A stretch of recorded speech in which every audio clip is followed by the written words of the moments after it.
Very good afternoon to all the defence aspirants. स्वागत है आपका डिफेंस ऑफिसर्स एकेडमी के यूट्यूब चैनल पे।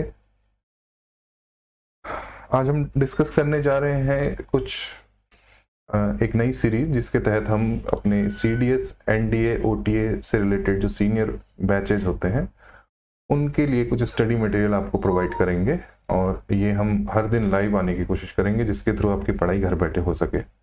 आज हम जिस टॉपिक को डिस्कस करने जा रहे हैं वो मॉडर्न हिस्ट्री से हम इसकी शुरुआत करेंगे। और मॉडर्न हिस्ट्री में हम पहले चैप्टर आज पढ़ेंगे जो कि है अराइवल ऑफ यूरोपियंस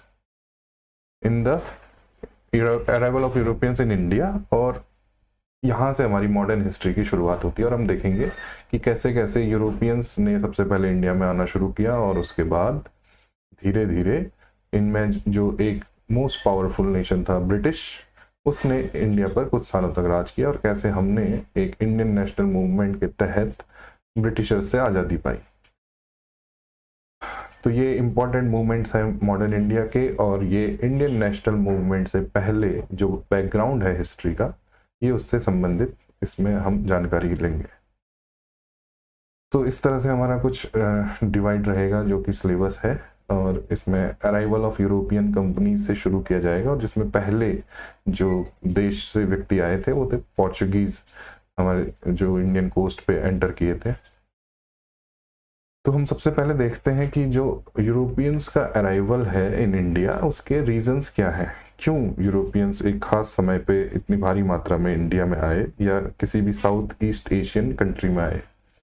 तो अगर हम इंडिया पे फोकस करें तो इंडिया में आने का पहला रीज़न तो है कि इंडिया की जो इकोनॉमिक वेल्थ है उसने यूरोपियंस को अपनी तरफ अट्रैक्ट किया।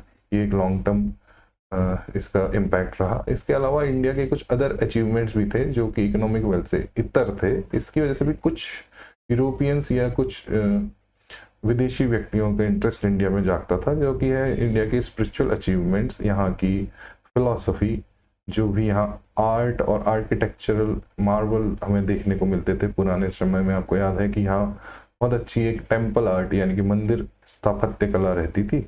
तो इन सभी चीज़ों ने इंडिया की तरफ आकर्षित किया था सभी विदेशियों को, और उनमें यूरोपियंस भी शामिल थे। लेकिन एक इमीडिएट कॉज जो था वो बहुत ज़रूरी है जानना, खास तौर पर यूरोपियन कंपनीज के भारत में आने का।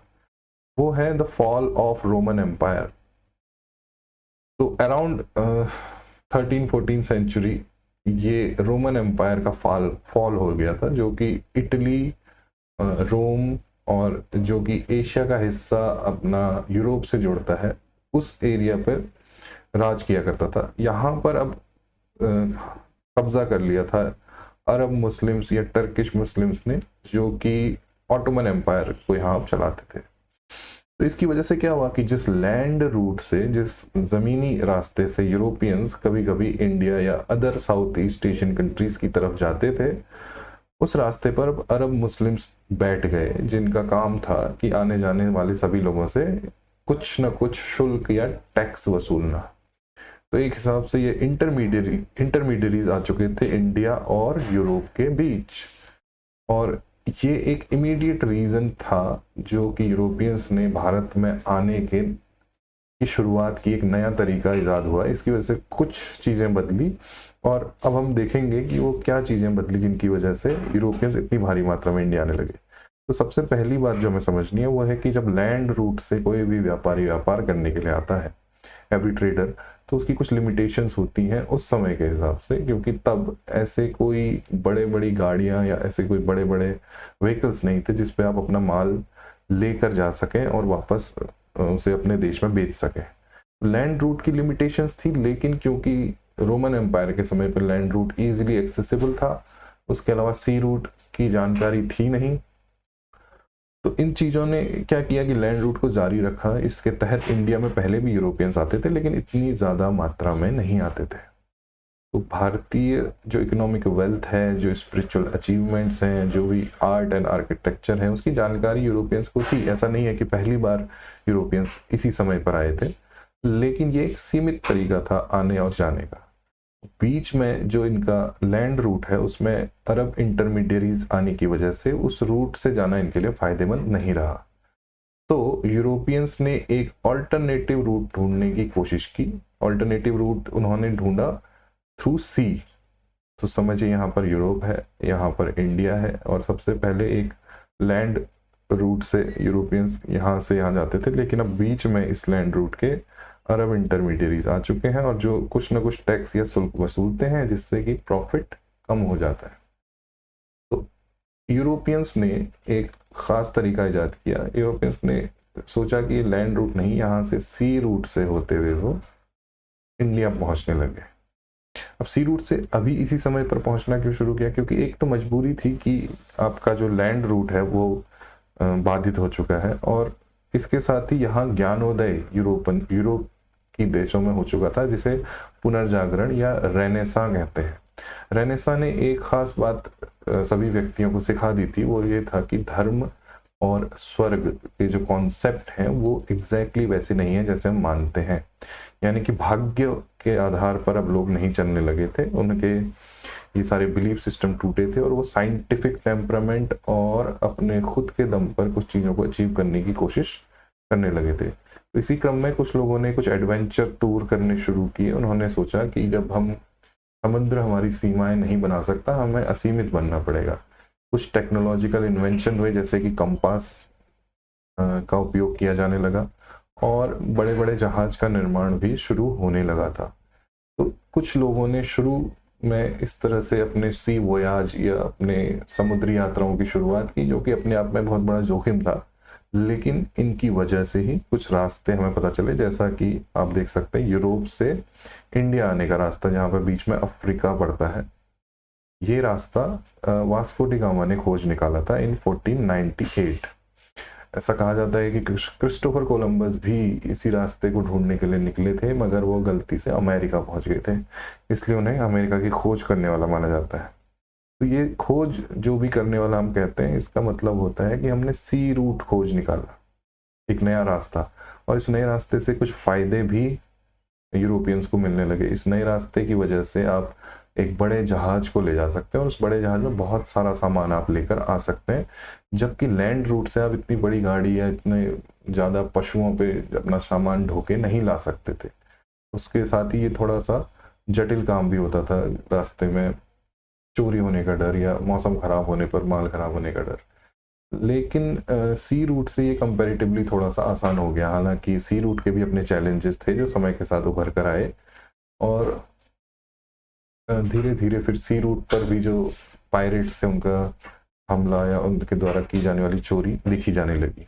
लेकिन फिलहाल तो अभी हम ये रीज़न देख रहे हैं कि पोर्चुगीज या यूरोपियंस इंडिया में क्यों आए, जिसके बारे में हमने समझ लिया है कि रोमन एम्पायर का फॉल, ऑटोमन एम्पायर की मनमर्जियाँ, और यूरोप में रेनेसां, इस तरह की कुछ चीज़ें थी। इसके अलावा साइंटिफिक कुछ टेक्नोलॉजिकल एडवांसमेंट यूरोप में होने लगे थे, इसकी वजह से यूरोपियंस का भारत आना शुरू हुआ। और एक बार जब यूरोपियंस इस सी रूट से भारत आए और अपना सामान खरीद कर अपने देशों पे ले गए, वहाँ जब उन्होंने उसी सामान को बेचा तो उसकी कीमत का बहुत ज़्यादा मुनाफा इन्हें मिलने लगा, और ये मुनाफा यानी कि ये प्रॉफिट की वजह था बाकी सारे यूरोपियन कंट्रीज़ के लोगों के भी भारत आने का। और धीरे धीरे हम देखेंगे कि उन सभी देशों की सरकारों ने भी इस बात को गौर किया और अपनी तरफ से लोगों को यहाँ पर व्यापार करने के लिए भेजा। तो सबसे पहले जो भारत में एंटर करते हैं वो है पोर्चुगीज, जिन्हें पुर्तगाली भी कहा जाता है। ये पुर्तगाल यूरोप में एक देश है जो कि ब्रिटेन से थोड़ा सा नीचे पड़ता है, इसको अपने एटलस में चेक करना पड़ेगा। पुर्तगालियों में सबसे पहले 17 मई 1498 को एक पोर्चुगीज ट्रेडर जिसका नाम था वास्को दी गामा, वो पहुंचा भारत के एक वेस्टर्न कोस्ट पे जो केरल से लगा हुआ है, जिसे कैलीकट कोस्ट कहते हैं। इस कैलीकट कोस्ट पे पहुंचकर उन्होंने अब पहली बार यूरोप से भारत का सी रूट खोज निकाला था। जब वे कैलीकट पहुंचे तो वहाँ के जो रूलर थे, जिनकी एक टाइटल दिया जाता था वहाँ के रूलर को, उसको कहते हैं जमोरिन। तो जमोरिन ने उन्हें वेलकम किया एज अ गेस्ट और उन्हें बहुत सारी सुविधाएं भी दी। इस बात से एक ख़ास बात और हुई, जो कुछ अरेबियन ट्रेडर्स जो कि अभी तक भारत के व्यापार में मोनोपोली रखते थे, उन अरेबियन ट्रेडर्स को ये बात पसंद नहीं आई कि एक और व्यक्ति उनके प्रतिस्पर्धा में या कंपटीशन में उतर आया है, और इसका उन्होंने विरोध भी किया था। जमोरिन यानी कि उस वहाँ के जो राजा, जैसे हम महाराजा वर्ड यूज करते हैं, वहाँ के राजा के लिए जमोरिन वर्ड यूज होता है, जो कि कैलिकट का रूलर था।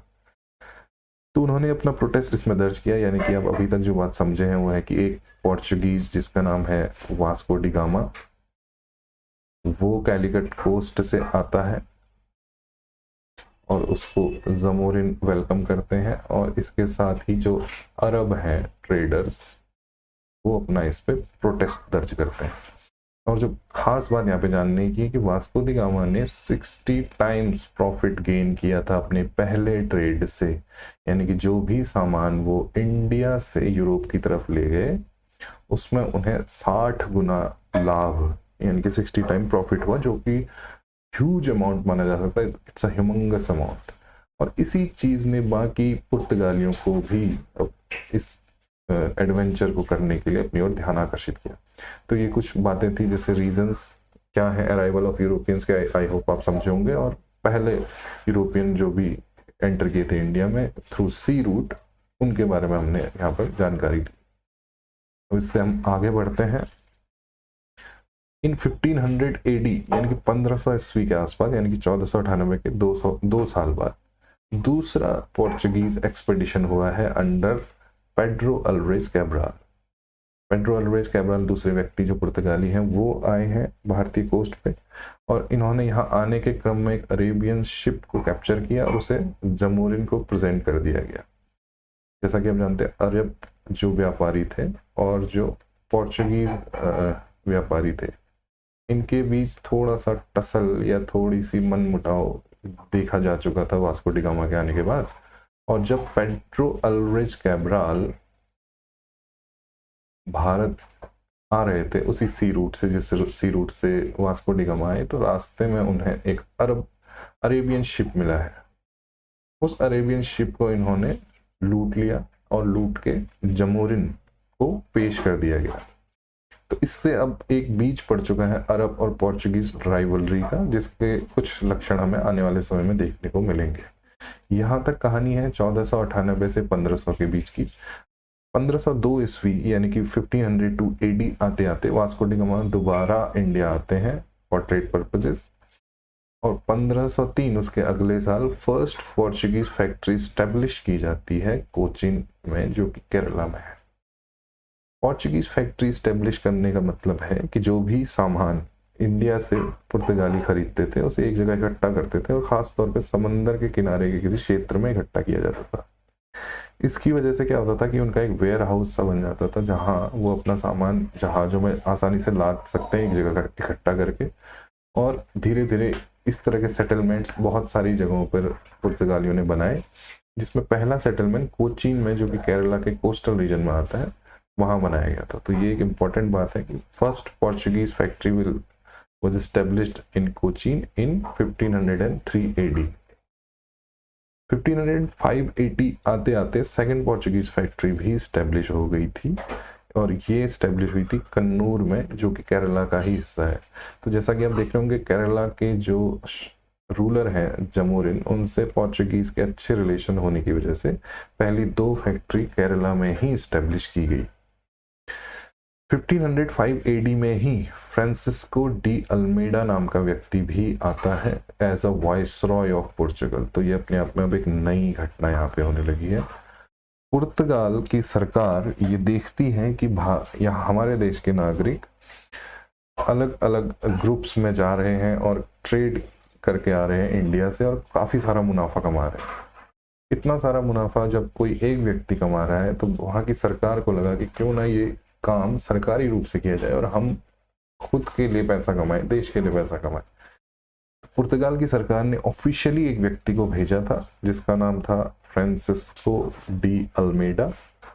इसको इंडिया का वॉइसरॉय बनाकर भेजा गया फ्रॉम पुर्तगाल। ये इंडिया के वॉइसरॉय थे नहीं, बल्कि पुर्तगाल की सरकार ने इन्हें एक उपाधि दी थी कि आप you are the first viceroy of Portugal in India है। तो यहाँ तक की जो कहानी है ये क्रोनोलॉजिकली हम समझ चुके हैं, starting from 1498 and now it comes 1505। यहाँ तक की कहानी में 2 पोर्चुगीज फैक्ट्रीज लग चुकी हैं, एक अरेबियन शिप कैप्चर किया जा चुका है और वॉइसरॉय के रूप में पहला पुर्तगाल की तरफ से फ्रांसिस्को डी अल्मेडा को भेजा जा चुका है। कुछ अन्य क्षेत्र भी हैं जहाँ धीरे धीरे पुर्तगालियों ने अपनी अपनी फैक्ट्री लगानी शुरू की और वो जगह हैं कैलिकट, गोवा, दमन, दीव और हुगली, जहाँ की पोर्चुगीज फैक्ट्रीज स्टैब्लिश की गई। तो ये मैप के थ्रू हम थोड़ा जान सकते हैं कि कहाँ कहाँ पोर्चुगीज फैक्ट्री स्टैब्लिश की गई थी। जैसा कि आपको दिख रहा होगा, ये कैलिकट के रीजन में भी ये कोंडगुलर है, ये कोचीन है, ये गोवा है और यहाँ पर दमन और दीव का इलाका है। ये कुछ स्टैब्लिशमेंट थे और ये रहा हुगली। यहाँ पोर्चुगीज फैक्ट्री इनिशियली लगी और जो कि आप अभी पूरा मैप देख रहे हैं, ये टोटल नंबर ऑफ फैक्ट्रीज जो कि पुर्तगाल की थी वो इन क्षेत्रों में थी, जो कि अभी धीरे धीरे वक्त के साथ साथ, समय के साथ साथ वो स्टैब्लिश करते जाएंगे। तो इनिशियल फैक्ट्रीज कैलिकट, कोचीन, गोवा, दमन दीव, सूरत, हुगली के आसपास लगी है। इस मैप को आप चाहें तो रोक के देख के थ्रू आउट चेक कर सकते हैं।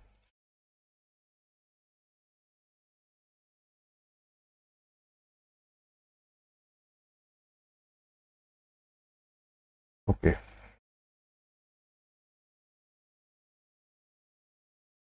अब हम आगे बढ़ते हैं तो फ्रांसिस्को डी अल्मेडा के बारे में जानते हैं, जो कि पहले वॉइसरॉय बन के आए थे। पुर्तगाल की सरकार ने इन्हें भेजा था। ये गवर्नमेंट की इस डायरेक्शन पे आए थे कि आप इंडिया में पोर्चुगीज फोर्ट्स यानी कि किलों का निर्माण करेंगे, क्योंकि अब वो लॉन्ग टर्म यानी कि लंबे समय के लिए यहाँ ट्रेड करने की इच्छा जाहिर कर चुके थे और लंबे समय तक ट्रेड करने के लिए उन्हें सुरक्षा की भी जरूरत थी और ये सुरक्षा उन्हें पोर्चुगीज फोर्ट्स के माध्यम से मिलती। और ये इंडियन ओशन का जो ट्रेड है, इस पे पुर्तगाल की सरकार चाहती थी कि उसका कंट्रोल रहे। तो इस वजह से इस मिशन को लेकर उन्होंने फ्रांसिस्को डी अल्मेडा को 1505 एडी में इंडिया भेजा था। फ्रांसिस्को डी अल्मेडा ने एक खास तरह की पॉलिसी को अडॉप्ट किया। इस पॉलिसी को कहते हैं the blue water policy. Blue water policy का सीधा सीधा मतलब है कि अल्मेडा किसी भी तरह के युद्ध के बिना, किसी भी तरह की वायलेंस के बिना, खून खराबा किए बिना ही अपनी सुप्रीमेसी स्टैब्लिश करना चाहता था इंडियन ओशन रीजन में। और इसके लिए वो डिफरेंट तरीके से काम कर रहा था, जैसे कि फोर्ट्स का निर्माण करना, अलग अलग जगहों पे काबिज होने की कोशिश करना। हालांकि उसकी ये जो पॉलिसी है ये फेल रही, क्योंकि बिना युद्ध किए या बिना किसी वायलेंस के आसानी से किसी भी जगह पर कब्जा नहीं किया जा सकता है। तो एक बार हम द ब्लू वाटर पॉलिसी देख लेते हैं। The blue water policy of Francisco de Almeida is about maintaining supremacy over the sea and confining their activities to purely commercial transaction without establishing a territorial empire. It is also known as the शांत जल की नीति। तो ये blue water जब रहता है तो वो साफ पानी को कहते हैं। अगर उसमें रक्त या खून मिल जाए तो वो ब्लू वाटर नहीं रहेगा। तो जब तक वो खून खराबे से दूर रहे तब तक की पॉलिसी उन्हें उनकी ब्लू वाटर पॉलिसी कही जाती है और ये इम्पोर्टेंट पॉलिसी है अपने समय में। अब हम 1505 से लेकर 1508 एडी की तरफ आते हैं और हम देखेंगे कि कैसे ब्लू वाटर पॉलिसी से अल्मेडा को अपने को डिसएसोसिएट करना पड़ा। 1508 एडी आते आते एक युद्ध होता है, वॉर ऑफ चौल कहते हैं उसे। ये चौल का युद्ध है, जैसा कि आप यहाँ देख सकते हैं। ये रहा चौल, चौल का रीजन यहाँ है। इस एरिया में एक लड़ाई होती है, किस किस के बीच? तो ये होती है पोर्चुगीज के बीच और दूसरी तरफ से इजिप्ट, टर्की और गुजरात की कंबाइंड फोर्सेस काम करती हैं। जैसा कि आपने देखा था कि अरेबियन ट्रेडर्स नाराज थे पोर्चुगीज से और अरेबियन शिप को भी कैप्चर किया था और उसे प्रेजेंट किया था पेड्रो अल्वारेज कैब्राल ने जमोरिन को। तो इन अरेबियन ट्रेडर्स ने मिलकर एक एसोसिएशन बनाया जिसमें गुजरात के भी राजा शामिल थे। बिकॉज ऑफ द रिलीजन ये सभी एक साथ एक मंच पर आए और इन्होंने पोर्चुगीज के खिलाफ युद्ध छेड़ने की कोशिश की और एक वॉर लड़ा गया। वॉर ऑफ चौल कहते हैं। ये समंदर में लड़ा गया because their naval forces are involved. इस बीच लड़ाई में अल्मेडा की हार हुई because he is going to follow the blue water policy, और ब्लू वाटर पॉलिसी के तहत वो युद्ध के लिए तैयार नहीं था, इसलिए उसकी नेवल फोर्स हार गई, बाकी के कंबाइंड नेवल फोर्सेस थे। लेकिन अगला साल आते ही in 1509 AD Almeida defeated the same naval forces, उसने फिर से दोबारा उन पर अटैक किया और अगले साल इन कंबाइंड नेवल फोर्सेस को हराकर पोर्चुगीज सुप्रीमेसी का एक एग्जाम्पल दिखा दिया अरब ट्रेडर्स और इंडियन ट्रेडर्स को। Almeida defeated the same naval forces. He emphasized more on the naval policy to establish the stronghold of Portuguese on the Indian Ocean. तो अब वो समझ चुका था कि एक स्ट्रॉन्ग नेवल फोर्स होनी ज़रूरी है, तभी हम अपना आधिपत्य स्थापित कर पाएंगे इंडियन ओशन रीजन पर। तो यहाँ तक की जो बात थी 1509 एडी आते आते फ्रांसिस्को डी अल्मेडा इतने काम कर चुका है। उसके बाद जो सेकंड वॉइसरॉय बनकर आते हैं उनका नाम है अल्फोंसो डी अल्बुकर्क। इसको इस तरह से लिख सकते हैं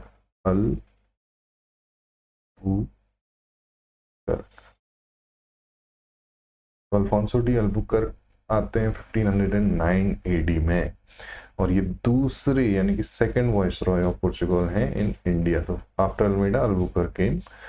इन्होंने आते ही सबसे पहला जो काम किया वो था ब्लू वाटर पॉलिसी को ख़त्म करना। इनको बिल्कुल भी इस बात में रुचि नहीं थी कि वायलेंस हो रहा है कि नहीं हो रहा है, उन्हें सिंगल पॉइंटेड एजेंडा था कि इंडियन ओशन रीजन में पोर्चुगीज सुप्रीमेसी को स्टेब्लिश करना है। तो ब्लू वाटर पॉलिसी एंड करने का मतलब है कि अब युद्धों में रत हुआ जाएगा, वायलेंस किया जाएगा। तो उन्हीं के कुछ नज़ारे हम देखते हैं। 1510 एडी में ये गोवा को ऑक्यूपाइड कर लेते हैं, किससे? यूसुफ आदिल शाह ऑफ बीजापुर से, और ये गोवा के फर्स्ट ड्यूक बन जाते हैं। कौन? Alfonso de Albuquerque. 1511 एडी आते आते इन्होंने trade centre of south east Asia, जिसको कहते हैं मलक्का स्ट्रेट, उस पर कब्जा कर लिया है। ये बहुत इंपॉर्टेंट बात है, गोवा मलक्का। और 1515 आते आते यानी कि इनके आने के लगभग 6-7 सालों के अंदर ही ये बहुत बड़ा हिस्सा यानी कि स्ट्रेट ऑफ हॉर्मुज है, इस्टेब्लिश कंट्रोल ओवर हॉर्मुज, जो कि पर्शियन गल्फ में पाई जाती है। ये इन इलाकों पर कब्जा कर चुके हैं। अब इससे हमें तो समझ में आता है कि साउथ ईस्ट एशिया में एक स्ट्रेट ऑफ मलक्का है, पर्शियन गल्फ में एक स्ट्रेट ऑफ हॉर्मुज है। ये स्ट्रेट्स क्या होती हैं और इनमें इनकी क्या इंपॉर्टेंस है, ये हम देखते हैं आगे, जो कि हमें थोड़ा मैप से समझ में आएगा। तो ये आज की डेट में भी यूज़ किए जाने वाले कुछ स्ट्रेट्स हैं। ये सेंटर बनते हैं जो भी सी रूट से ट्रेड किया जाता है उसका। और यहाँ पर आप देख रहे होंगे ये है स्ट्रेट ऑफ मलक्का, और यहाँ पर आप देख रहे होंगे ये है स्ट्रेट ऑफ हॉर्मुज, और इसके बीच में पड़ता है ये हमारा भारतीय क्षेत्र, और ये रहा इंडियन ओशन। तो यहाँ पुर्तगालियों का कब्जा है। भारत के दूसरे छोर पर जो स्ट्रेट ऑफ हॉर्मुज है वहाँ पुर्तगालियों का कब्जा है। यानी कि ये जो जहाज आते हैं यहाँ पर खुद को रोकते हैं, लंगर डालते हैं और फिर आगे बढ़ते हैं, क्योंकि जो लंबा सफ़र होता है उसे धीरे धीरे थोड़े थोड़े पड़ाव में पूरा किया जाता है। पुर्तगाली कुछ इधर से आना शुरू करते हैं। ये है यूरोपियन रूट उस समय का, अभी स्वेज कैनाल बनी नहीं है। और ये स्ट्रेट ऑफ हॉर्मुज, ये कैलिकट, और ये रहा मलक्का, जिससे कि साउथ ईस्ट एशिया के इलाके में भी ट्रेड किया जा सकता है। तो आप देख रहे हैं कि भारत के दोनों छोरों पर पुर्तगालियों ने कब्जा कर लिया है। यानी कि अब इन रूट से जो भी जहाज आएंगे उनकी मजबूरी है कि उन्हें पुर्तगालियों की कुछ बातों को मानना पड़ेगा। तो देखिए मलेशिया के पास जो मलक्का स्ट्रेट है और पर्शियन गल्फ में जो हॉर्मुज है उस पर कब्जा हो चुका है। इसके अलावा जो विजयनगर एम्पायर था उस समय का, यानी कि कर्नाटक के आसपास, वहाँ के जो राजा थे कृष्णदेव राय, जिन्हें कृष्णदेव राया भी कहते हैं, उन्होंने भी पोर्चुगीज को अपने क्षेत्र में, जैसे कि भटकल नाम की एक जगह है कर्नाटक में, वहाँ किले बनाने की इजाज़त दे दी। ये एक अच्छा साबित हुआ कि पहला किला का निर्माण भी पुर्तगालियों ने अल्फोंसो डी अल्बुकर्क के टाइम पे किया। After rejecting the blue water policy, east Asia में मलक्का स्ट्रेट और पर्शियन गल्फ में हॉर्मुज पे कब्जा करने के साथ ही उन्होंने कर्नाटक में एक फोर्ट जो कि भटकल में है वो भी बनाना शुरू कर दिया। तो अब पुर्तगालियों का जो स्ट्रॉन्ग होल्ड है इंडिया में वो बनना शुरू होता हुआ दिख रहा है। इसके अलावा अल्फोंसो डी अल्बुकर्क ने कुछ खास पॉलिसीज़ की तरफ भी जोर दिया, जैसे to increase the Portuguese population in India he motivated Portuguese male to marry Indian women. वो चाहता था कि पोर्चुगीज मेल और इंडियन वुमेन्स की शादियां हों, उनके बच्चे हों, जिसकी वजह से पोर्चुगीज पॉपुलेशन बढ़े इस कंट्री में और उनको थोड़ा वैलिडेशन मिले ताकि वो लंबे समय तक अपना इंडिया पे थोड़ा राज कर सके। By this time Portuguese started to interfere directly in Indian politics भी।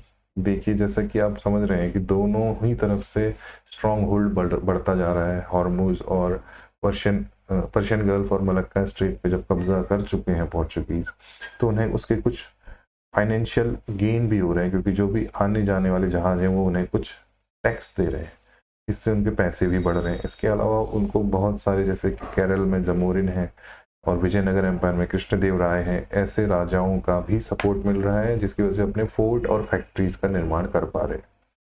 तो इन सब बातों ने उन्हें ये मौका दिया कि अब वो अपने एक्सपेंशन को आगे बढ़ाने के लिए जो मेन पावर सेंटर्स होते हैं अलग अलग जगहों के, उनमें भी अपना दखल देना शुरू करें। और ये अब वो समय आ चुका है जब पोर्चुगीज इनडायरेक्टली या डायरेक्टली इंटरफेयर करना शुरू कर चुके हैं भारतीय राजनीति में, इंडियन पॉलिटिक्स में, जो कि अलग अलग राज्यों की पॉलिटिक्स चल रही है। इसका रीज़न ये है कि जब आप पॉलिटिक्स पे कब्जा करते हैं तो आपका व्यापार करना आसान हो जाता है, क्योंकि पॉलिटिक्स के पास पावर होती है, जिसकी वजह से स्मूथली आप अपना ट्रेड कर सकते हैं।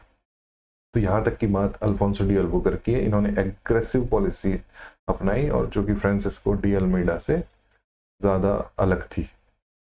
उसके बाद इन 1529 और 38 एडी में नए वाइसरॉय आते हैं जिनके बारे में जानना है, जो कि इम्पोर्टेंट है। ये है नीनो डी कुनहा नाम से, और ये 1530 में कुछ खास चीज़ें करते हैं। जैसे तो सबसे पहले ये अपनी कैपिटल को शिफ्ट करते हैं फ्रॉम कोचीन टू गोवा। जैसा कि आप जानते हैं कि गोवा को यूसुफ आदिल शाह से कब्जा कर लिया था, किसने? पोर्चुगीज ने। यूसुफ आदिल शाह और बीजापुर से पोर्चुगीज ने कब्जा लिया है गोवा। तो एक गोवा नाम की जगह इनकी अपनी खुद की हो चुकी है, जहाँ किसी और का इंटरफेरेंस नहीं है। जबकि कोचीन में इनकी जो कैपिटल थी अभी तक, वो जमोरिन के अंडर है, जो केरला का रूलर है उसके अंदर है। तो नीनो डी कुन्हा ने ये ठीक समझा कि जहाँ उनकी सुप्रीम पावर हो वहाँ उनकी कैपिटल रहनी चाहिए, इसलिए उन्होंने 1530 में कैपिटल को शिफ्ट किया। So it is an important fact which should be remember. उसके बाद हम देखते हैं the Portuguese settlement was established in Santhome which is in Chennai. यहाँ पोर्चुगीज सेटलमेंट स्थापित किए गए। हुगली में नए पोर्चुगीज सेटलमेंट स्थापित किए गए, जैसा कि आप पीछे मैप में भी देख सकते हैं। हुगली के पास पोर्चुगीज सेटलमेंट स्थापित किए गए और चेन्नई के पास एक जगह है सैंथोम, वहाँ भी ये रहा सैंथोम में मालापुर, यहाँ पोर्चुगीज सेटलमेंट स्थापित किए गए। तो लगभग आपको मैप में दिख रहा होगा कि सभी क्षेत्रों में पोर्चुगीज फैक्ट्री स्टैब्लिश हो चुकी है और ये मोटा मोटी उनका स्टैब्लिशमेंट था इंडिया में। और इसमें आप एक चीज़ जो गौर करने लायक है वो है, ये सभी जो क्षेत्र हैं ये समंदर से नज़दीक हैं, कोस्टल रीजन से नज़दीक है, बिकॉज आपको व्यापार करने के लिए समुद्री मार्ग का प्रयोग करना होता है।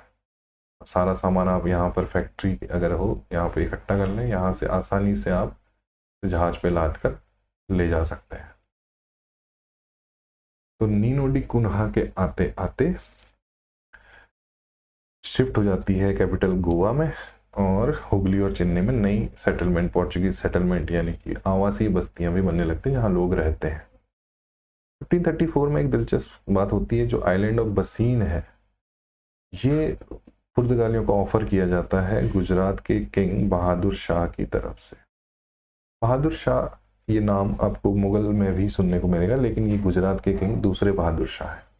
बहादुर शाह को डर था कि जो मुगल बादशाह हुमायूं है वो गुजरात पे कब्जा करने आ सकता है। तो बहादुर शाह ने इस डर से, क्योंकि वो अकेले हुमायूं का सामना नहीं कर सकते थे, तो उन्होंने पोर्चुगीज से कुछ मदद मांगी और इसके बदले में पोर्चुगीज को ये जो आइलैंड ऑफ बसीन है, जो कि मुंबई के पास पड़ता है, ये देने का वादा किया।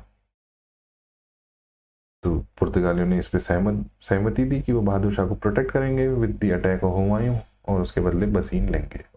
1535 आते आते होता है कि जो दीव का इलाका है, दमन और दीव जिसे हम कहते हैं, दीव के इलाके में जो पुर्तगाली हैं वो अपना कंट्रोल स्थापित कर देते हैं, क्योंकि जो बहादुर शाह थे उन्होंने वादा किया था कि हुमायूं के अटैक से बचाने के एवज में उन्हें न सिर्फ बसीन दिया जाएगा बल्कि दमन और दीव भी दिया जाएगा।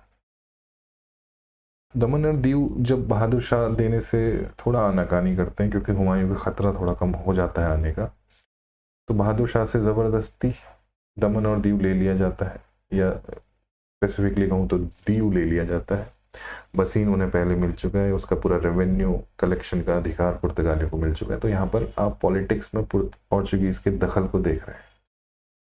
1535 आते आते लगभग आप समझ रहे हैं कि पोर्चुगीज कैसे छा चुके हैं पूरे भारतीय साउदर्न इलाके में या फिर कोस्टल रीजन्स में।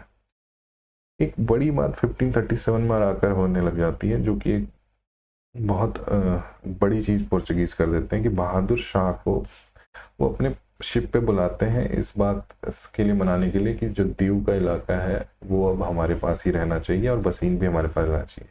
बहादुर शाह की एस्पिरेशंस फिर जाग जाती हैं, क्योंकि हुमायूं का खतरा टल चुका होता है। बहादुर शाह को वो एक मीटिंग के लिए बुलाते हैं अपने शिप पे, और उस शिप पर ही बहादुर शाह का मर्डर हो जाता है और उन्हें समंदर में फेंक दिया जाता है।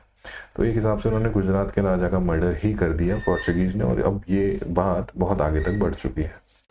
इस तरीके से पोर्चुगीज, जो कि शुरू में भारत आए थे एक व्यक्ति व्यापार के उद्देश्य से आया था, और अब वो वहाँ के एक राजा जैसे गुजरात के राजा को मारकर बहुत ज़्यादा ताकत इकट्ठा कर चुके हैं इंडिया में।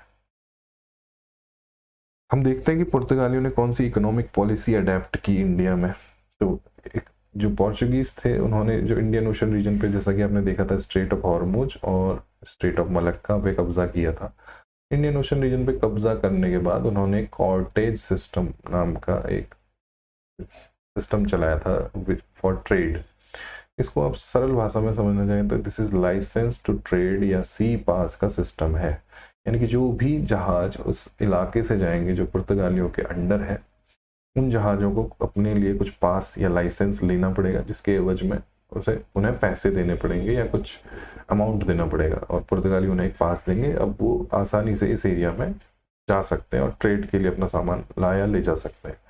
इसकी एक दिलचस्प बात यह है कि मुगल एम्परर अकबर तक ने पुर्तगालियों के कॉर्टेज के सिस्टम के हिसाब से उन्हें पे किया था। यानी कि आप समझ सकते हैं कि इनकी नेवल सुप्रीमेसी कितनी ज़्यादा हो चुकी थी कि मुगल बादशाह अकबर, जो कि अपने आप में कमज़ोर बादशाह नहीं था उस समय का, उसने भी इन्हें कॉर्टेज या परमिट इनसे गेन किया था। उसके अलावा जो भी इंडियन ओशन रीजन में शिप आता या जाता था, उसे वो फ़ी पे करनी पड़ती थी, बी इट कोई भी हो। इंडियन ओशन रीजन का मतलब है कि अरेबियन सी और बे ऑफ बंगाल दोनों रीजन पे जो भी जहाज आते हैं उन्हें ये फ़ी पे करनी होती थी पोर्चुगीज़ को। अगर कोई फ़ी पे नहीं करता था तो पुर्तगाली उसको रिस्ट्रिक्ट करते थे यहाँ मूवमेंट करने से, उस पर हमला करते थे, उसके जहाज़ को लूट लिया करते थे। और ऐसा काफ़ी सारे इंडियन और अरेबियन शिप्स के साथ हुआ है। इसके अलावा बहुत सारे लोकल ट्रेडर जो कि बहुत छोटे व्यापारी थे, वो ये सी पास ले लेते थे और उन्हें प्रोटेक्शन भी मिलती थी, जिसके लिए पहले वो काफ़ी चिंतित रहा करते थे।